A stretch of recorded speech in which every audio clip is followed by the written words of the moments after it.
Yes, I have a quick question for you. And good morning, by the way. So, I just want to ask in relation to my thinking my what's it? My in relation to my podcast. Hore. Okay, this is a question I want you to answer. Okay, I'm not going to explain what it means, but I want you to answer it from how you understand it. Morning. Oh my god, Shiloh's whining because it's bedtime, but he'll be strong. No, not with Kylie. I don't remember having any triggers with Khalifa. Everything for some reason was just so smooth. I don't know, maybe it's because I didn't know much about motherhood and whatever, raising a kid. So I didn't have any triggers, but everything, to be fair and honest, was just smooth for me. I guess up until my sister passed away. She passed away when Kali was 2 months. Yes, 2 months. Yeah, we buried her when Khalifa turned 2 months, on the day that Kali turned 2 months, or the day after. So up until then, everything was just fine. I was just in love. I was just over the moon. I was happy to have a boy child. I've always wanted a boy as a first child. So yeah, I was so excited about that. I was just filled with happiness, honestly, and joy, and I was in love until my sister passed away, and then I don't know, things became different, I guess, because every time I looked at Kelly, I'm like, wow, this kid was kind of brought in my life and in my mom's life when God knew that he would be taking Pele, you know what I mean? So I've always looked at it in a way that, God was kind of not, I don't want to say replaced, but was adding on as he was taking out type thing. But with Shy, with Shy is a different story. Oh my word, with Shy is so different. I guess throughout my pregnancy or the beginning of, okay, with Shy, we really did want to have a second child. Let me not lie. We wanted to have a second child. He's planned for as much as Kari was also planned for. So I fell pregnant, and obviously the first thing was happiness. The first emotion was happiness. I was glad because remember I also had a miscarriage, so I've always thought maybe I wouldn't be able to have another kid, but we were both happy to find out that I was pregnant, and then things changed a bit for me. Things changed. I found it really hard to connect with Shy when he was in my tummy as much as I connected with Kylie. I spoke to Kylie all the time. I prayed over Kylie. I also prayed over Shy, but it was different. There was a disconnect between Shy and I. So between Shy and Nahala from when he was in my tummy, and then to up until A, I guess, and then I don't know. And then I hoped Shy. I kept the whole time I was huh? No. Okay, he's pissed. But anyway, yes, I was saying him. A with Shy, and then I used to pray over him and whatever, but I never with Kali. He was literally my best friend when he was in my tummy. I would tell him everything. It was like I'm a bit crazy, so I used to tell him everything. We're doing this, we're going there. He was literally my best friend when he was in my tummy. And then with Shy, I didn't. I struggled so much. I think it was also because of the guilt. I felt a bit guilty. Oh, my child Kelly is still small, and then we're giving him a sibling. How is he gonna take it when the baby is born? Will I have time for him still? Will the love be equal? Will I manage with 2 kids? It was just a lot. Happened whole lockdown, so it was a lot. It all happened so fast, and it was a lot for me to take in, and I was finding it really. And then we found out that Shy is a boy, not a girl, and it kind of just put me off some more. But towards the end of the pregnancy, that's when I got used to the idea that, okay, no, there's a little person moving in my tummy, it's not his fault that he's a boy, and it's not his fault that he came, at the wrong time of the world and is upside down, and also my world is upside down. So I don't know, I kind of got used to the idea like thing. And then he came.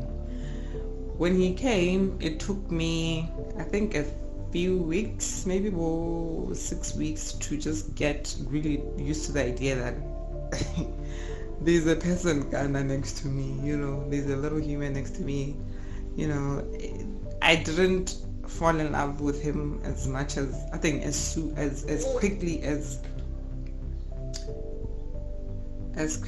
I fell in love with Kylie. Okay, maybe I'm answering your question wrong, because let me give you an example. But anyway, okay, let me wait to hear from you.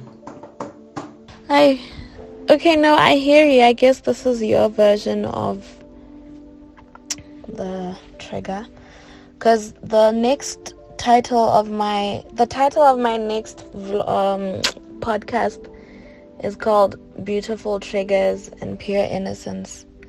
So for me, for example, the reason why I'm asking you is because of this, like on my end.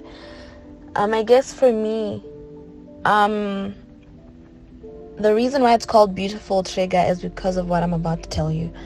When I had Salama, after having Salama, let me refer back to the whole Prince Harry and Meghan Markle interview, the whole colorism chat.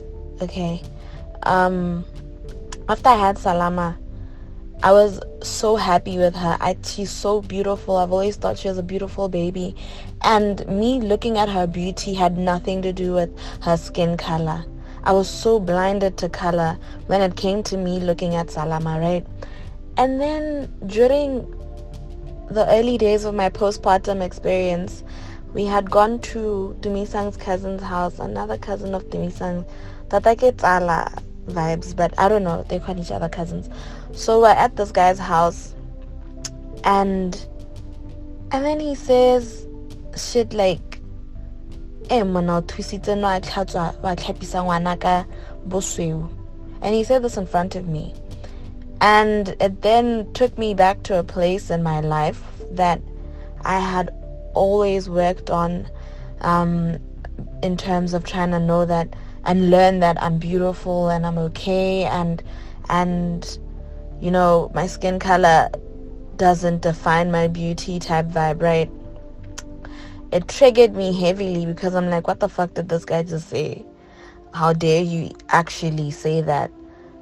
How dare you imply that my child umuntle because of her skin color, or utusitwe because had she been probably darker skinned, then she wouldn't have been beautiful.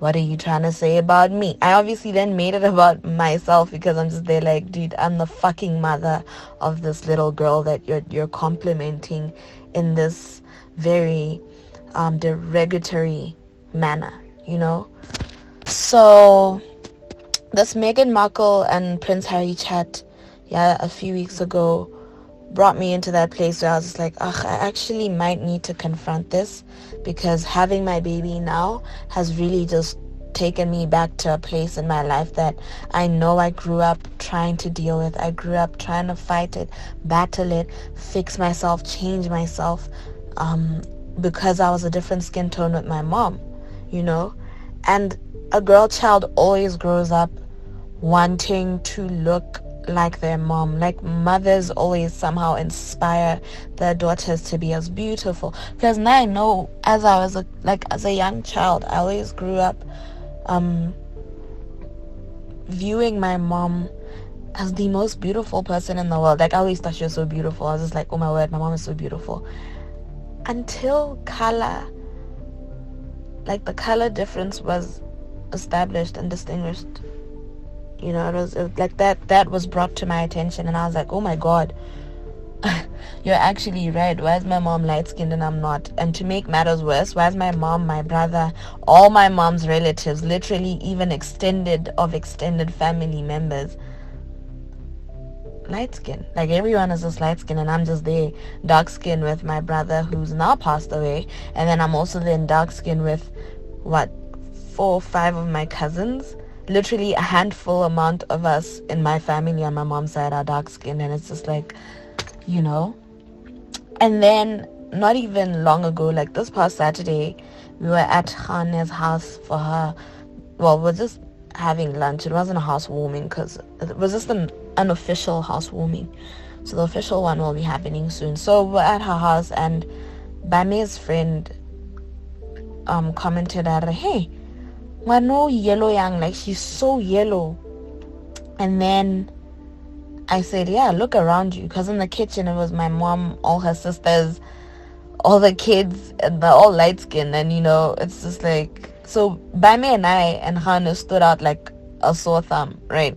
And then Bame made a side comment to me, and Taresh, you saw the complexion here, and then we just laughed it off, obviously just trying to like brush it off and just be like, hey bruh, it's no lie, or it's no secret that we really do stand out in these family functions, you know.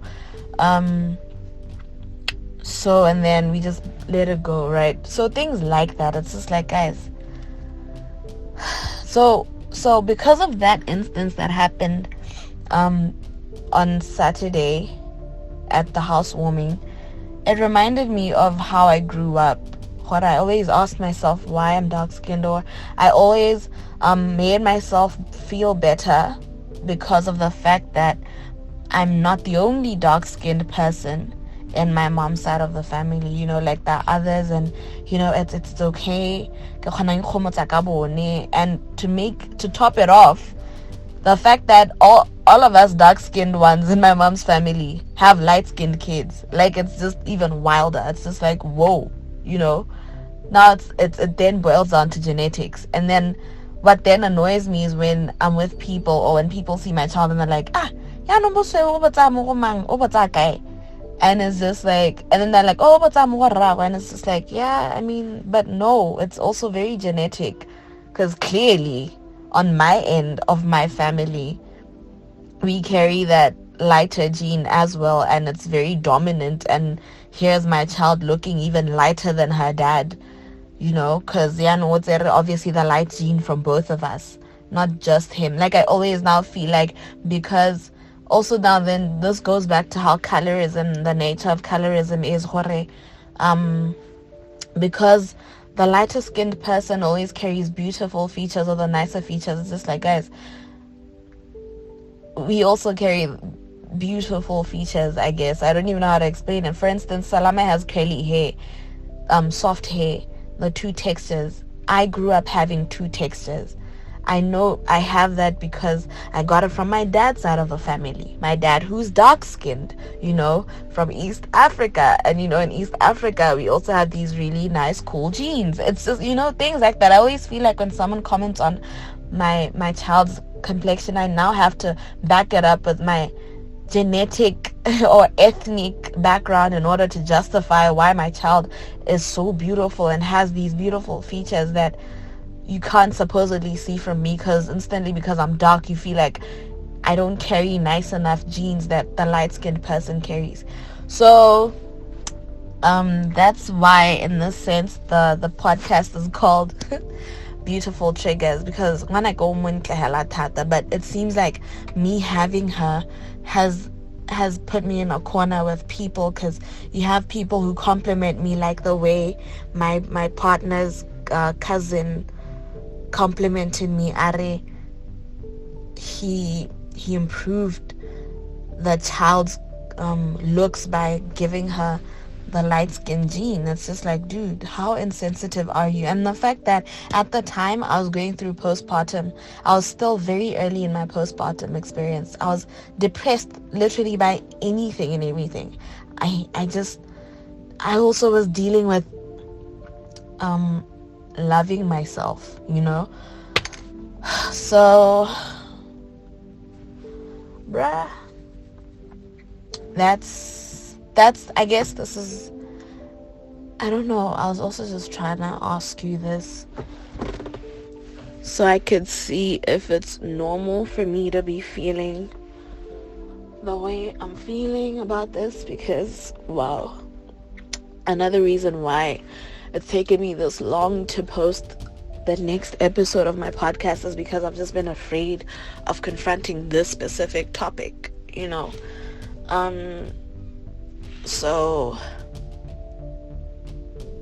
yeah. Oh my god. Firstly, that Demisang's cousin or friend or whatever, he was really out of line. Everybody who makes a comment about a child and their mother or their dad, hella a child and their parents not looking alike, or you know, I don't know, negative things like that, it's not okay. I hate it so much, and I'm so glad I had to educate. I was talking to Garissa about this actually. You know, I'm really proud of where my family has come from with like making funny little comments about kids and about us. I consider myself an adult now. About adults, young adults and kids and whatever. I was telling Garissa that my family has kind of improved because Auntie Masoko has been coming, my mom's little sister, she's been coming to Gabs every weekend, like on Fridays and leaving on Mondays morning to work. She's been coming for the past, I think, maybe a month because my mom hasn't been well. So my mom starts washing during the weekend and stuff like that. And you can actually, even Big Boy, like, you know, but Big Boy is a really nice lady. My aunt, Auntie Masoko, she's a very nice lady. They're all nice people in my family, but because of the way they were raised and because of the way, you know, things were done back in the days, they would just pants her, you know, and say, hey, Omuki Mayang, or, you know, almost so young, you know, and like, you know, stuff like that. But I was telling Karisol, you know what, my family has kind of really improved because now I put them in line. I wasn't about to have my kids go through the same thing that I went through. Now, let me break it down for you on my experience. I'm quite triggered myself. So, growing up, mine was similar. My experience was very similar to your experience. You might ask yourself how and why. I'm light-skinned, super light-skinned. My mom was light-skinned. My sister was dark-skinned. My whole family is dark-skinned. My mom and I, Debuho, Teo, Kali and Shai are literally 6 people. Are literally the only light-skinned family in my family. To drink, can I make you some cocoa? Okay, let me make Khalifa some cocoa. Yeah, so for me, growing up hella amongst my cousins, got to start with cousins. They had such a wild ride joke about me being light-skinned. I was called all of the names Mimi under the sun. I think your cousins are your first friends. From my cousins to my aunts to my grandmother to everybody had a problem with how light I was. I was called Mamuleani. Mamuleani is a flamingo. You know how it's a very tall and white, super white bird. I was called that. I was called Leswafi. I was called, not that there's anything wrong with people with who are albino. They are the most beautiful. They have gorgeous eyes. They have really nice blonde hair, and they're mostly sweet people. So I don't have a problem. I don't have a problem with them, but people had a problem with me kind of almost going to that complexion, and it made my life hell from as soon as I could see what I'm different from everyone, because people made me aware that I was different from everyone. My life just kind of, I spent my primary school, my junior, my senior school, and a little bit of university just being so insecure with myself, you know, with my skin tone and my freckles. It was something that I didn't, for the longest time, I didn't want to be light-skinned. I just didn't, from 4 years old until about up until I got into modeling, actually, which is just about Hagihita University. So I've always had insecurities about that, like so bad. Even Mutala or sang gizing hella, you know, like my mom's friends were saying gizing hella, they'll come like, oh, what? So I need to like people, it was a norm. Like it was a thing. It was a thing, literally. People were puzzled about the way I look. Oh my god, come, sorry. People were just puzzled about how light skinned I was, and like I have freckles and I'm a black person, so I hated my freckles. There was a time where I remember I wanted to stretch them out. It was that bad. And sadly, this is something that is not spoken about, because hey, so I should be happy. And why am I complaining? Because the world favors light-skinned people.